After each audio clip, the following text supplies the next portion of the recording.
Hi, Therese. Thank you so much for coming again on to my channel and for doing another interview with us. You're Today, welcome.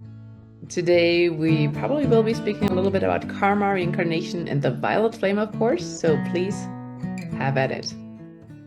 Wonderful. Well, first of all, I want to tell you I'm always very joyful to connect with you and with your listeners. And yes, the topic of karma and reincarnation is a very important one. Um, I've been doing a lot of research in the last few months about the biblical narrative and the Gnostic narrative, the Gnostic Gospels, and other sacred scriptures around the world.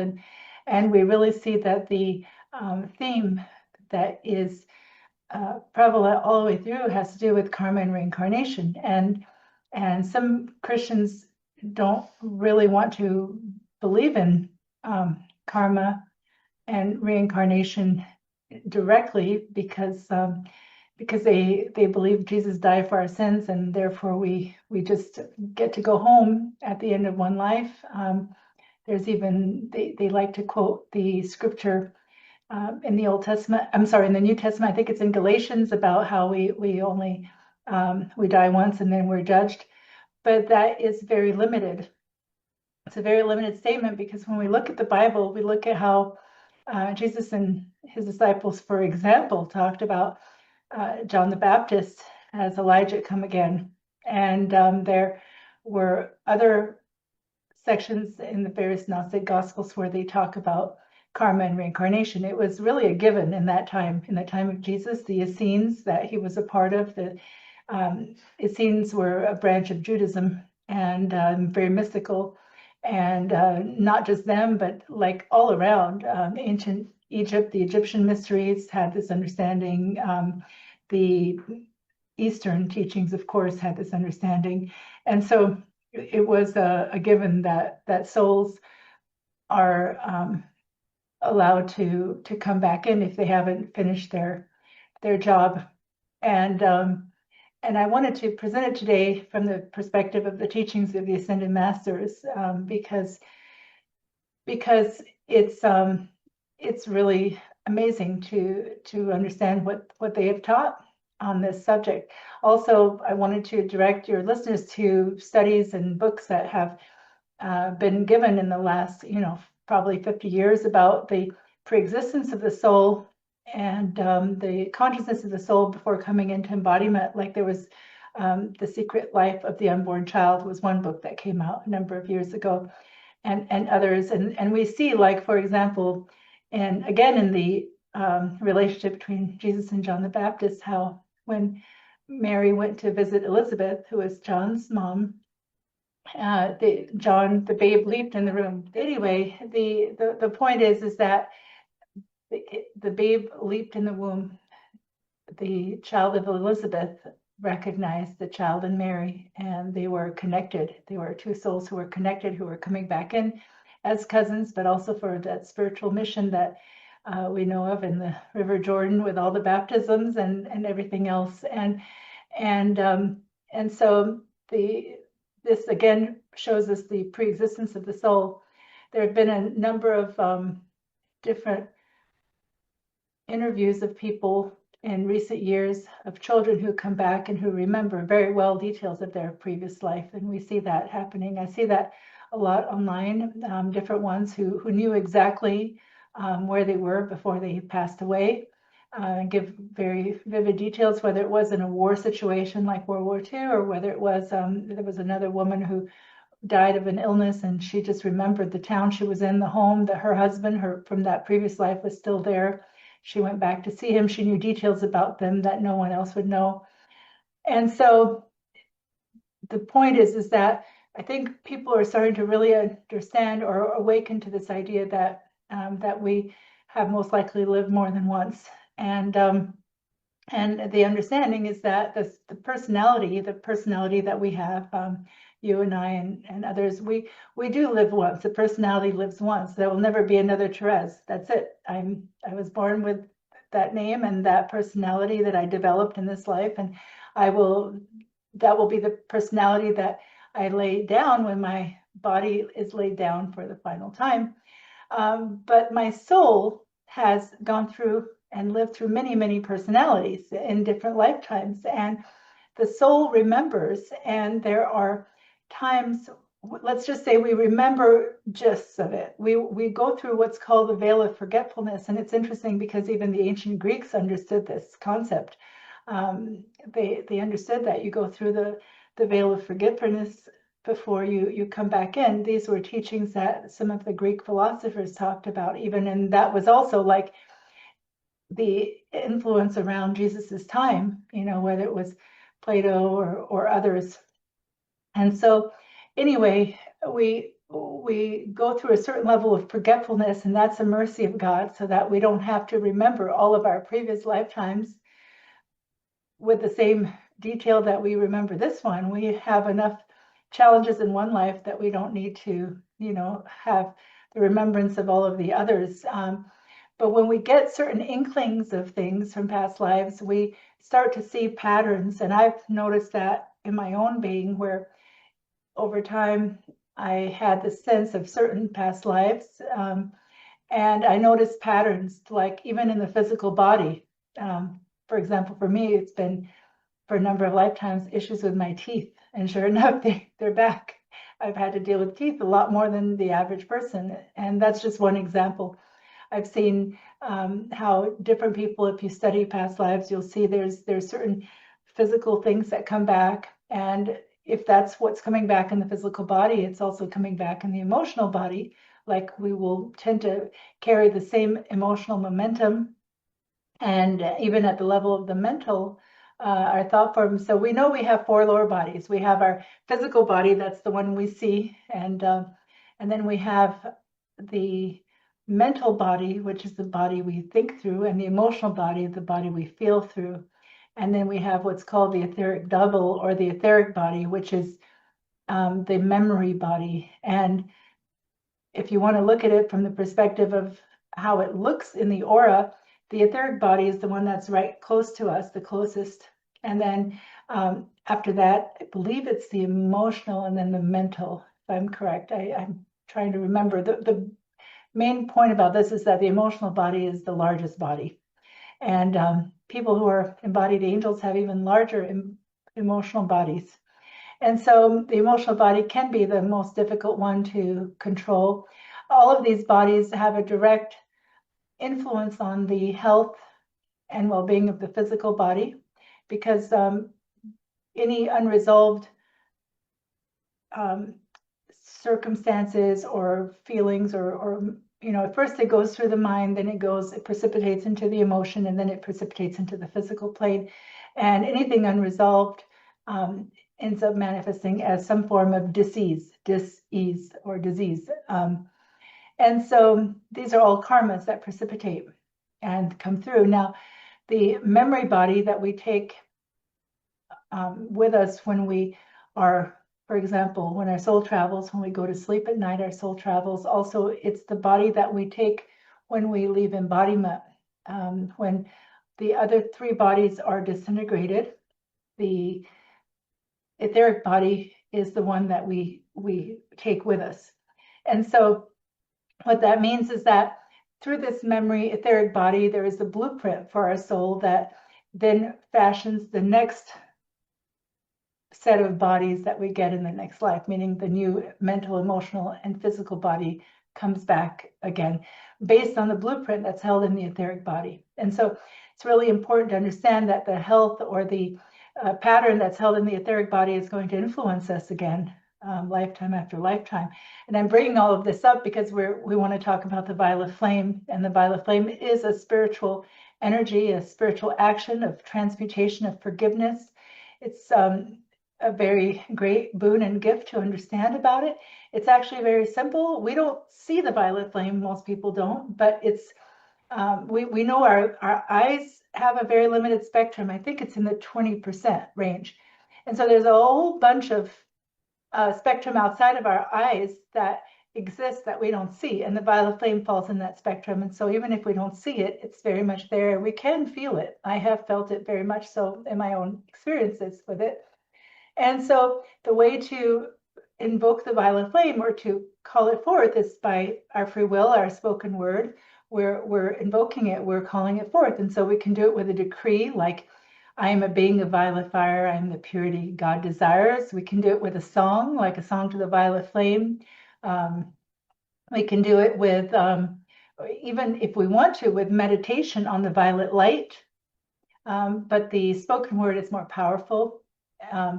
And the more we do a repetition of it, like a mantra, and of course, if we join other people and do it together, then there is a greater acceleration and a greater intensification of that light. What we're trying to do with our third eye is visualize this violet light, and then we're using our throat chakra to call it forth, and then we're using um, our heart to inspire it with love, so that it's an offering of divine love.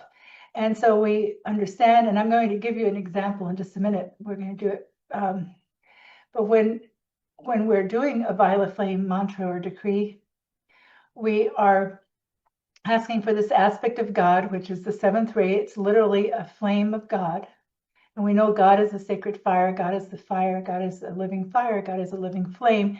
And the flame has many different aspects. There are all kinds of colors of God's flame. There's blue flames, green flames, yellow flames, pink flames, white flames, and violet flames. And the violet aspect is the violet of transmutation and forgiveness. And so we're literally invoking that flame to come in, and we can visualize it going through our etheric body, our mental body, emotional body, physical body, to start to transmute the cause, effect, record, and memory of dis-ease and or conditions that we want to transmute, that we have carried from other lifetimes even, and that have been reinvigorated through our childhood circumstances. So some people have very challenging childhood circumstances, and these are, and even if you haven't, whatever your childhood circumstances, it's a reinvigoration of your past life karmas. It's a setup for you to learn. I just want to interject here. I was reading a quote by C.S. Lewis where he says, if you are looking for the world to just be an easygoing, happy, peaceful place, you're going to be sorely disappointed. But if you look at the world as a place for training and for correction, you will find it a lot more bearable. So we have to look at it that way. This is how the Gnostics looked at it. This is how all of those who have been true followers of Christ and of God have looked at it. We're here, it's a schoolroom, and we're here to learn, and we're here to overcome, and we're here to transmute past life errors, and we're here to change the blueprint of our being, starting with the etheric and then going down into the four lower bodies. So my daughter, for example, who's studying psychology, she said, well, psychology will do a lot of things. And it's true, psychology, it's good to study your psychology and to do all that. And Elizabeth Clare Prophet Mother recommended that. But at a certain point, if you don't invoke the violet flame, if you don't invoke the surrendering of the circumstance back to God, you get into a loop-de-loop in a way. You don't really get freedom. You might be able to analyze yourself all the way down to, the tiniest bit of yourself, but you haven't really set yourself free. The one thing that will set yourself free is the violet flame. And so it's good to couple therapy with the violet flame. And so let's just do it together for a moment so you can see what it's like. We're going to do something very simple, which is a mantra that we often start with, which is, I am a being of violet fire. I am the purity God desires. And so we're going to start by seeing that violet flame around us and visualizing it and loving it and calling it forth with gratitude and understanding this is very real. God is real. This is real. And like Jesus said, blessed are those who do not see and yet will believe, right? We're the ones who may not always see, but we can believe, and we are blessed for that. And so we're asking for this blessed violet flame to come forth. And so To say, I am a being of violet fire, I am the purity God desires. I am a being of violet fire, I am the purity God desires. I am a being of violet fire, I am the purity God desires. And then we can accelerate it. And now it's important to visualize it as we're doing it. I am a being of violet fire, I am the purity God desires. I am a being of violet fire, I am the purity God desires. I am a being of violet fire, I am the purity God desires. I am a being of violet fire, I am the purity God desires. I am a being of violet fire, I am the purity God desires. I am a being of violet fire, I am the purity God desires. Now we can add other aspects. So for example, we could say America is a nation of violet fire, America is a purity God desires, or Earth is a planet of violet fire, Earth is a purity God desires. We can direct the violet flame into the situations around us. We can direct it into the environment, into pollution. We can direct it into war, famine, and so forth. We can direct it into the economy. Anywhere that we want the light of God, that is the freeing, transmuting energy, we can direct the violet flame into. So we say, let's just say, Earth is a planet of violet fire. Earth is a purity God desires. Visualize the entire world spinning in violet flame. Earth is a planet of violet fire. Earth is a purity God desires. Earth is a planet of violet fire. Earth is a purity God desires. Earth is a planet of violet fire. Earth is a purity God desires. Then we could add, you can be creative. You can say, Earth is the planet of violet fire. Earth is the freedom God desires. Earth is the planet of violet fire. Earth is the freedom God desires. Earth is the planet of violet fire. Earth is the freedom God desires. Earth is a planet of violet fire. Earth is the peace that God desires. Earth is a planet of violet fire. Earth is the peace that God desires. Earth is a planet of violet fire. Earth is the peace that God desires. So you're using your third eye. You're using your word, you're co-creating with God, with your own I am presence, your own divine self, and you're bringing that violet flame in.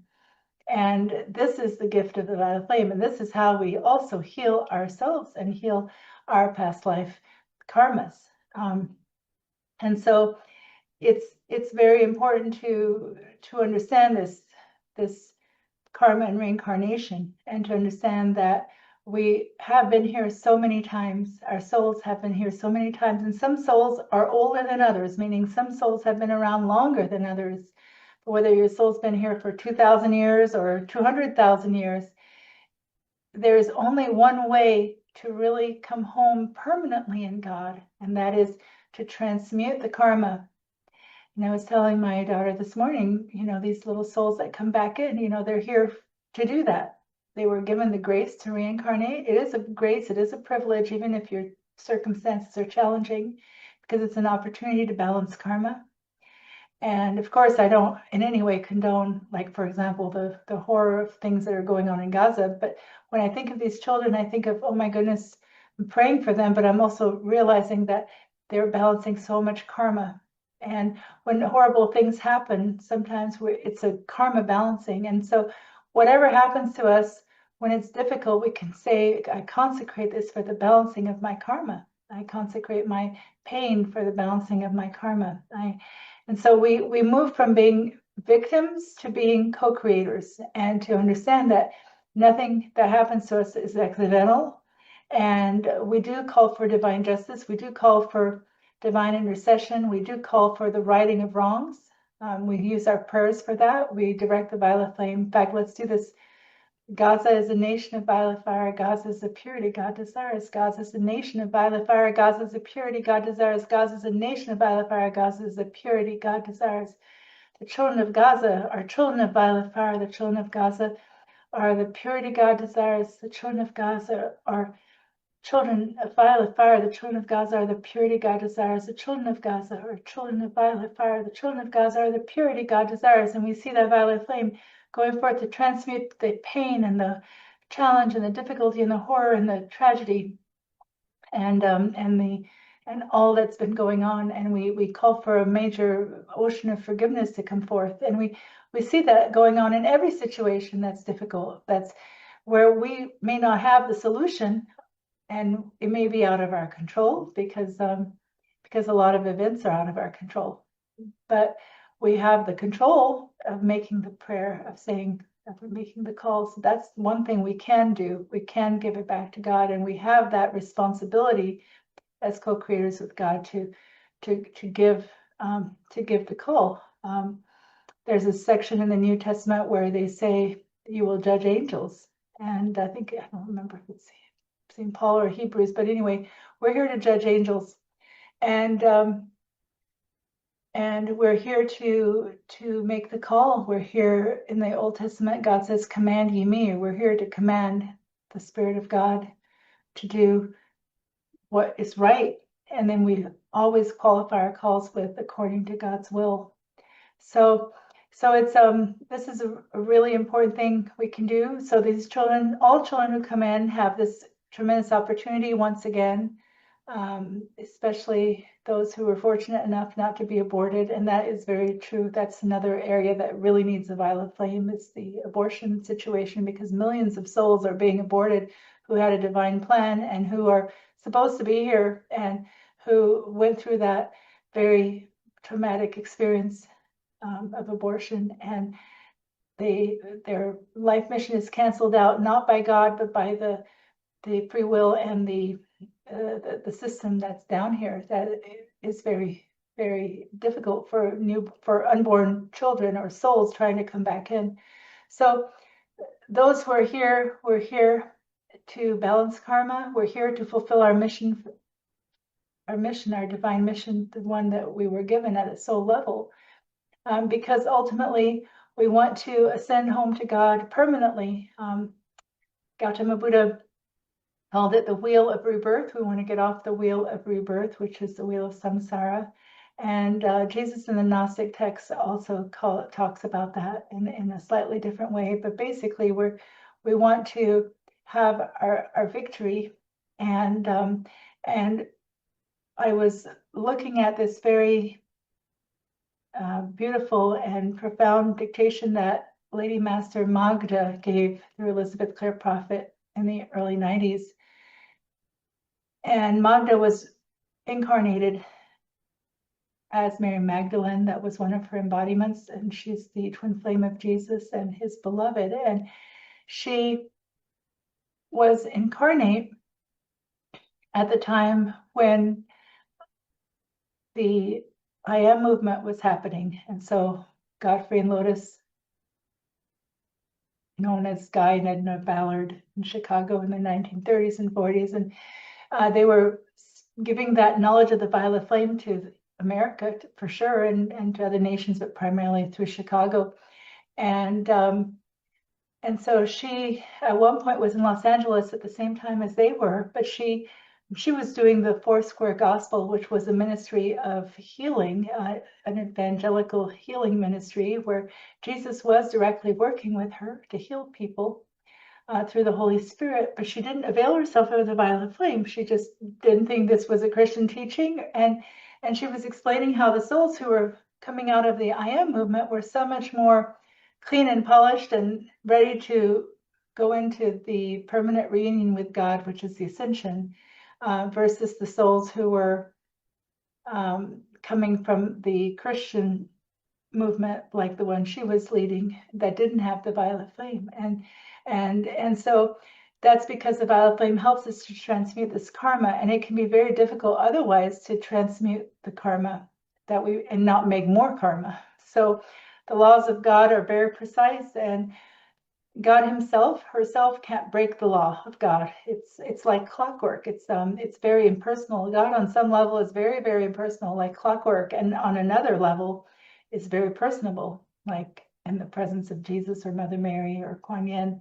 So we have to really understand this impersonal level of God, where the law has to be balanced. Jesus said every jot and tittle.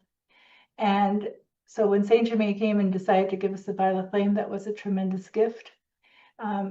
Also because the masters who sponsor the violet flame have to take on any misuse for it, or any abuse of it, or any lack of use of it. It's they have to give accounting. What's very interesting in the laws of God is that everything is accounted for. Everything has to be accounted for, and there's no free lunch per se. Everybody has to give accounting for every erg of energy that they use or misuse, and everything is calculated down to the last bit. And so the violet flame helps us because it transmutes and it frees us from um, these situations where otherwise it would be a lot more difficult to balance the karma. And so, we still want to do good works. We still want to, of course, follow the teachings and the masters and Jesus if you're a Christian. But if you can add the violet flame to your regimen, you can understand that it will greatly assist you. There was a man who passed away, and he wasn't ready yet for the ascension. And he had been married to a minister in the church, Universal and Triumphant. And so he started giving messages from heaven. And there's a book called Messages from Heaven. And I believe his name was Leo. He was telling us about what he learned when he got into the etheric plane. And he hadn't balanced enough to, preclude reincarnation, but the masters gave him this opportunity to share his experiences through his wife, who wrote them down. And then that in itself would allow him ultimately to balance karma from the etheric plane. It's a lot more difficult to balance karma from the etheric plane than from the physical plane when we're talking about physical karma. So he talked a lot about the violet flame and the importance of giving the violet flame. And and and so Jesus and Magda in this dictation were talking about how important it is for us to give that violet flame and how much we can free ourselves if we would just do that. I was reading recently again a dictation by Gautama Buddha where he says the same thing. He's actually asking us to give, I think he was asking for maybe 30 minutes 3 times a day. He was asking for quite a bit. He also asked us, not to have idle words too much, but to basically, if you don't have anything to say, give the violet flame, give a mantra, and it will assist you.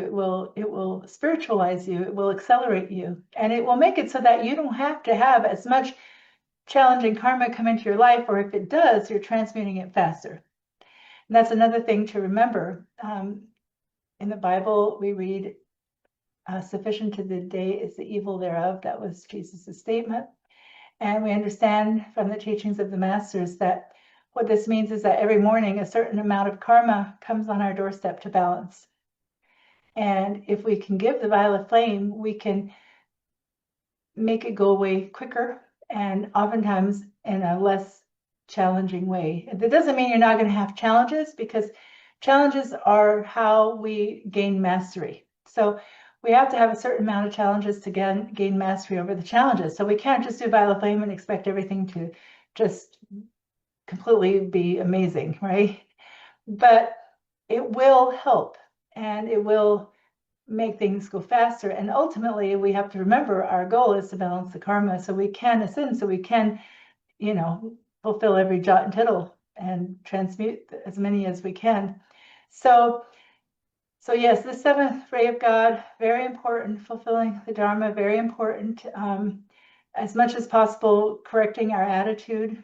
And that's another thing, when I was talking to my daughter, I was talking about child rearing, and we have to, whether it's the child that is given to us to look after or our own child self, we have to really try not to get into grumpy behaviors, misbehaviors, and everything else, bratty behaviors, and so on and so forth. I mean, and I was explaining to her that the masters have told us, and Kuthumi in particular, and he's known as the master psychologist. Oh, excuse me, this phone, it just wants to keep ringing. Okay, I have a couple of questions for you. Okay. Do you have a violet flame routine, a daily routine?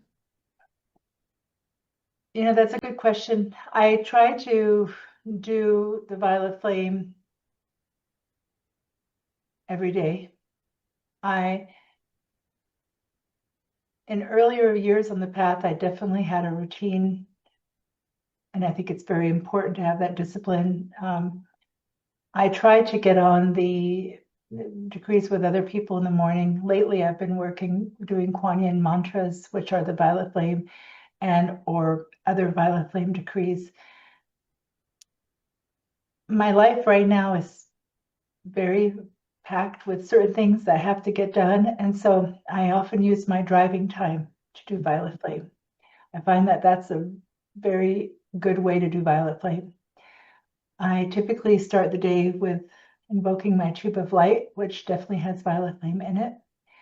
There have been times in my life where I would give several hours of violet flame decrees a day for real. Sometimes it would be more like a half hour to an hour.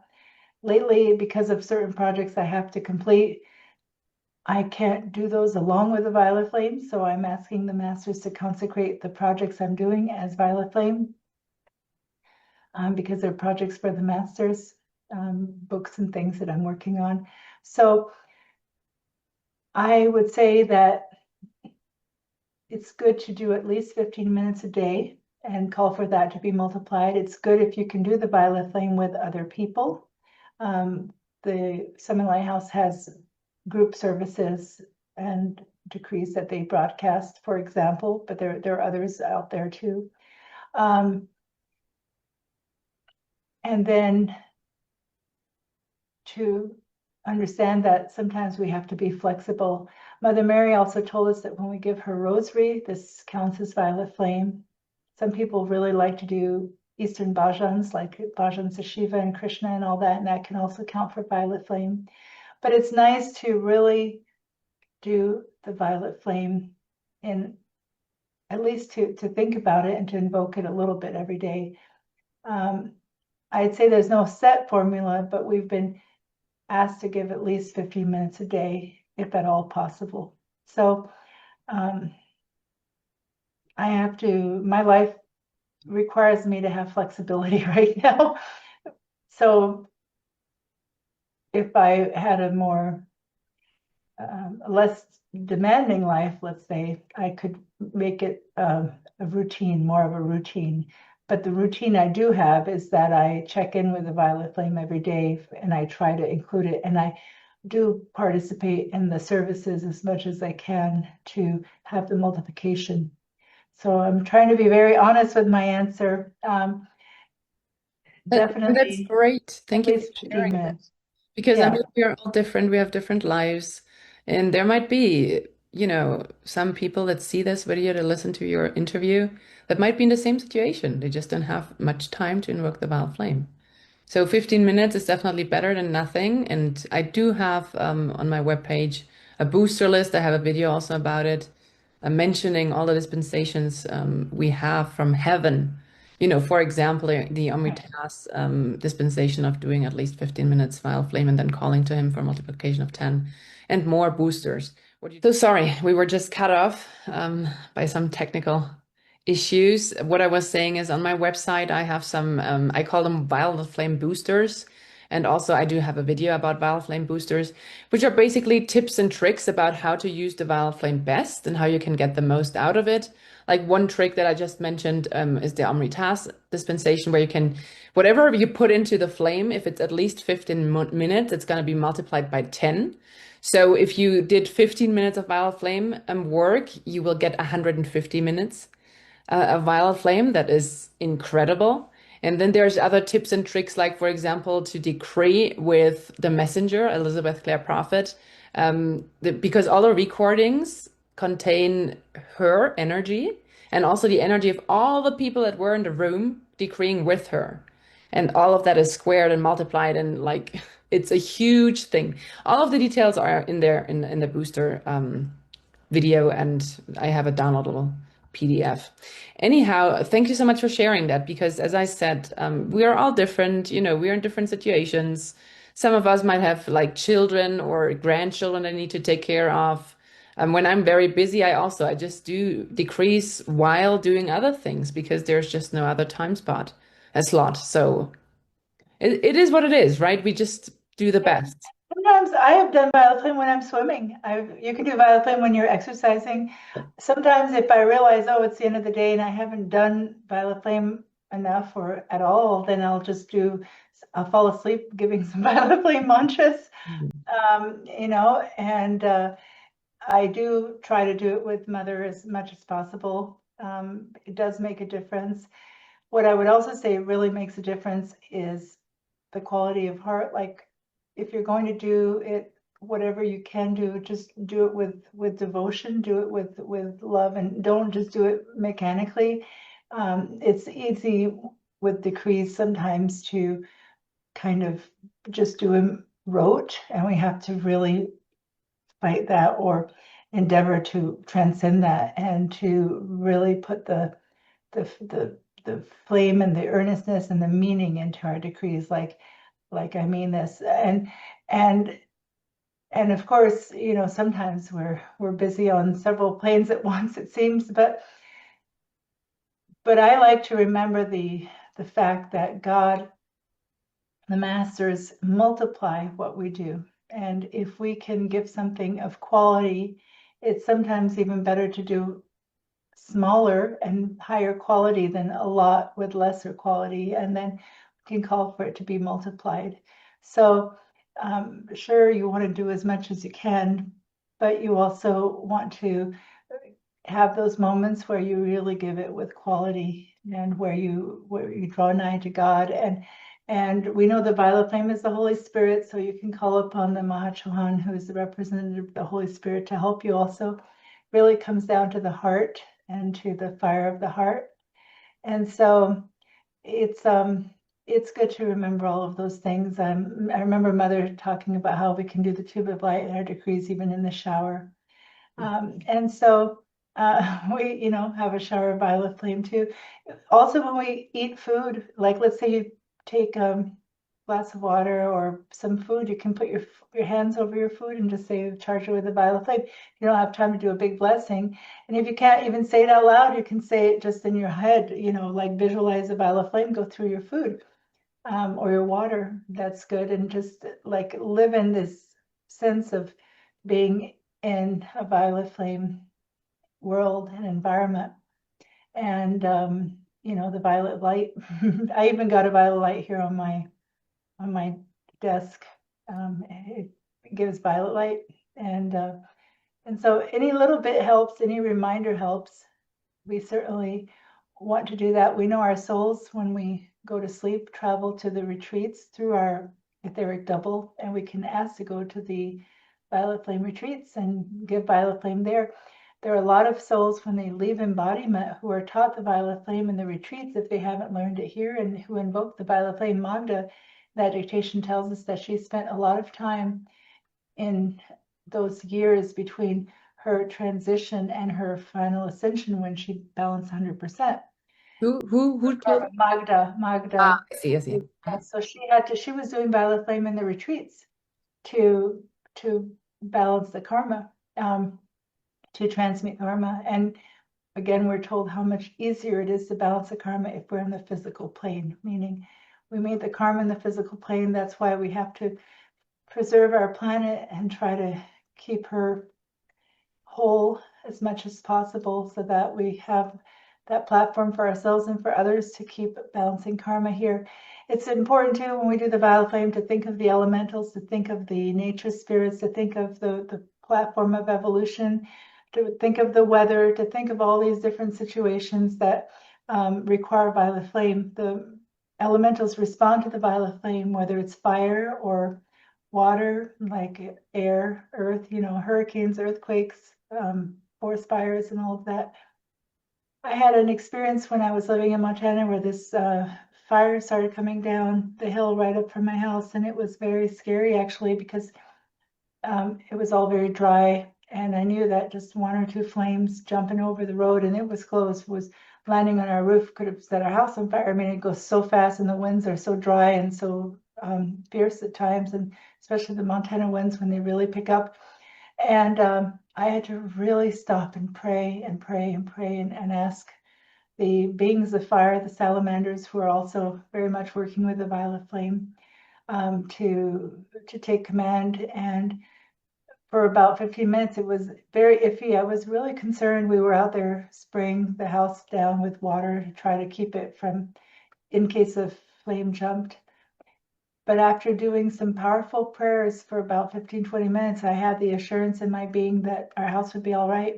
And it was, and the fire was, didn't carry on. The winds went down, but I was giving the prayers and using the violet flame And and so I've seen this with, with hurricanes. I've seen this with different situations. I was in the ocean yesterday and I asked for the ocean here that's been quite polluted since the last hurricane. I think they're doing construction, so they're putting cement water into the ocean. I'm not sure, but the ocean just seems doesn't have the quality it had, and that is saddening to me. And so I was asking for the Violet Flame to come in and clean up this ocean, clean it up where we are right here, right now. Um, and so we offer that Violet Flame. I put it in the skies. If I see chemtrails, I say, God, call the salamanders into the sylphs of the air and to the Violet Flame angels to dissolve and transmute as much of the chemtrails as possible, so that they don't create as much damage, whatever they are, whether it's bacterial, viral, heavy metals, or whatever it is, like just transmute it as much as possible.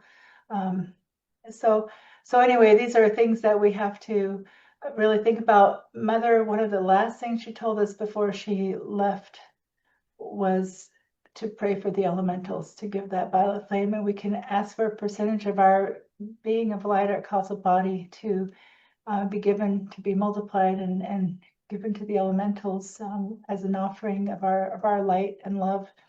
And it's just really important to include them because they're here to serve us. Our planet is so beautiful when it's in a pure form. We go to these places that are so pristine, so beautiful, and the etheric plane is just merging with the physical plane. And there's times where I just look and I say, oh my God, it's so magnificent, it's so beautiful. And then there's other times where it can feel so burdened. And so we can be in the same location and we can be congruent with the etheric plane, or feel the astral energy of the heaviness of the world, the pollution coming in. And that pollution is physical, but it's also spiritual and everything in between. And so we we send that violet flame in. I'm sending the violet flame in all the time to what I read in the news. I look at the headlines, I look at the news, and I'm just putting the violet flame into it because at a certain point, what else can we do? Um, I was very disturbed when I found out what was really going on just down the road from here, Alligator Alcatraz. I was just disturbed by some of the things that were going on, as well as the fact that it was in a extremely beautiful area of the Everglades, and that it was just not the right combination, to say the least. It was a real burden on me. It was an incredible burden on me. In fact, for almost a week, I couldn't sleep. And I just kept praying and praying to God and said, Jesus says, if you pray for the mountain to be removed into the sea, it will be. And I was like, we gotta close this down. We cannot have it here. We cannot have it here. We cannot have it like this. It's got to. And I kept reminding God every day, I'm asking for this, and it seemed like, well, how in the world is that going to, shut down? They've put up signs, they've built new roads, they've done all these things. And I went in front of it a few times and prayed, and then I just kept getting the sense it's, the masters are hearing your prayers, they're working with you, they're working with this, and now I'm finding out that it looks like it's being shut down. And I just read today that they're saying that they're the last people there are leaving very shortly, according to internal memos and all of that. And so for me, it was a real alchemy because it looked like something that was completely out of reach for me to do anything about this thing. And I could feel that there was a lot of dark energy associated with it for sure. And I'm not saying that because I'm, trying to be political one way or the other, but it was just something that I knew was not of the Christ, was not of the light, and it was a tremendous burden I could feel on the elementals of the area, that to have that energy here in a very protected nature sanctuary that has a very high elemental frequency. And so I was really praying, praying and praying and praying. And sometimes I thought, how in the world, like I saw the signs go up and everything. I said, how in the world is that ever going to come down? But it was like, I just keep praying. And I was reminded of other things that we've prayed about, and things have shifted. And that's the thing that I have to keep remembering as I do my violet flame decrees, is that nothing's set in stone. And even though it seems like some things are really, really for sure, the violet flame can change them. It can transmute, it can dissolve. We were told it can dissolve the stronghold of the fallen ones. it really comes down to who controls the thought forms, who controls the agenda. Um, and we want it to be the masters and the angels and the elementals that control the agenda, right? And we want Saint Germain to control the agenda of America and the Golden Age. And so, so putting that violet flame into everything, and realizing that is how things keep shifting, and to keep giving God the God control of it all, because things are in flux, and things are in flux, and the karmas are in flux, and the violet flame makes a difference. So I'm just giving this as a miracle story for me. And again, it's not so much a political statement. It's just simply a statement of invoking the violet flame when you see something that is of disturbance to the elementals, or of disturbance to certain souls or people or anything. Anytime you see something that doesn't sit right with you, give the violet flame, put it in. Ultimately, all of our prayers are qualified by according to the will of God, and we know God can always do things better than people.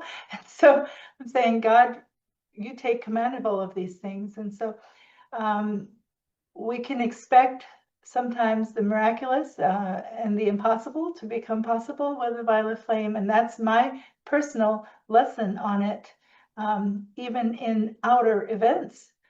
It was a huge walk of faith for me. I said, if you told me, Jesus, that we can pray for a mountain to be removed, and this is the mountain I'm asking for, and I I did not relent. I mean, I did. I every single day kept making those prayers with absolute complete my whole heart earnestness.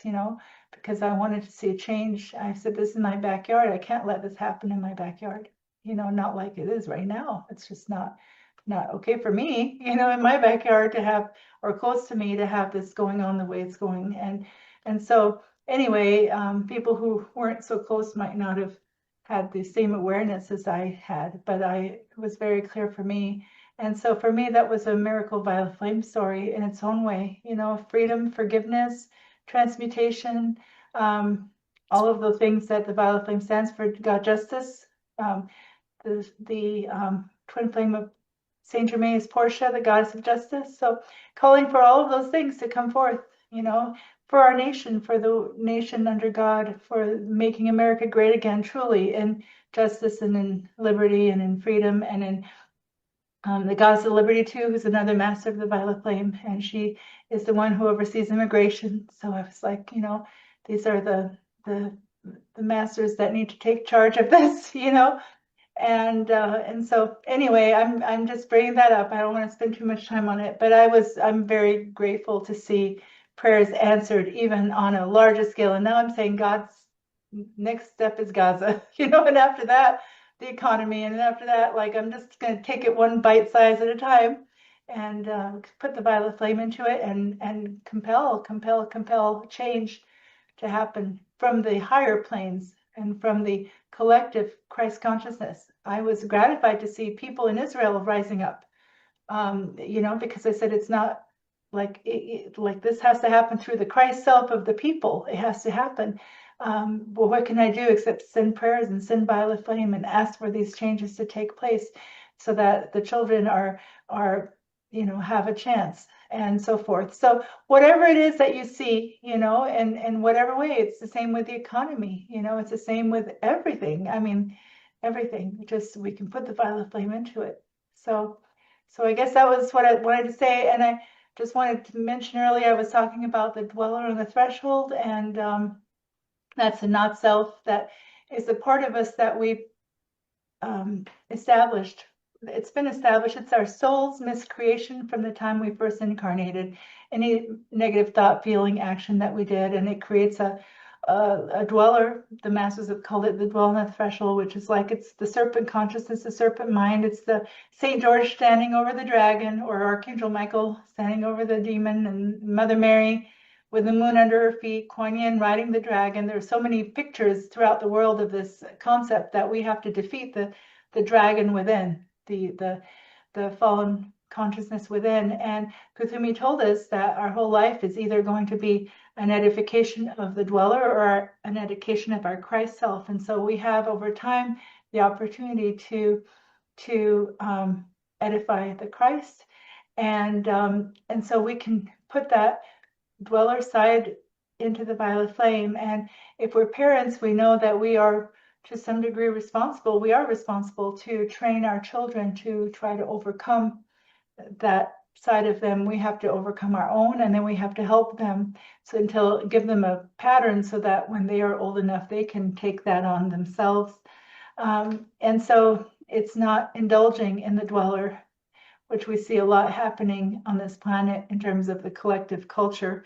And it's basically saying, we're choosing the higher way, we're choosing the path of the saints, we're choosing the path of personal Christhood, we're choosing to defeat the not self, the darkness within and without. And there's no better way to do it than the violet flame. And I think I'd like to seal with the words where Saint Germain said to us, he knew that a lot of us wouldn't make it if he didn't give us the violet flame. So he gave us the violet flame knowing that we would need it. I'm certainly one of them, absolutely. And so I'm very thankful. Saint Germain was the first master I saw, and he was the one who brought me into this path. And I see my little granddaughter now, whenever she looks at the little portable altar I have, she always points to Saint Germain, always points to Saint Germain. And I said, oh my goodness, she really recognizes Saint Germain. He is her master for sure right now. And he's the master of the violet flame. So she has to learn the violet flame too as a little child.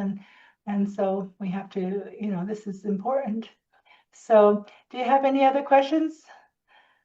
I think mentioned it all. Thank you so much also for mentioning again the Alcatraz example. Um, because, people really need to have the practical insight also how to use the Vile Flame, not only for their personal lives, but also for world matters, world issues, and the elementals and mentioning the elementals and your experiences. So I think that was very valuable and very helpful for my viewers. Thank you very much. I really You're appreciate it. so welcome. Well, remember, all things work to good for them who love God.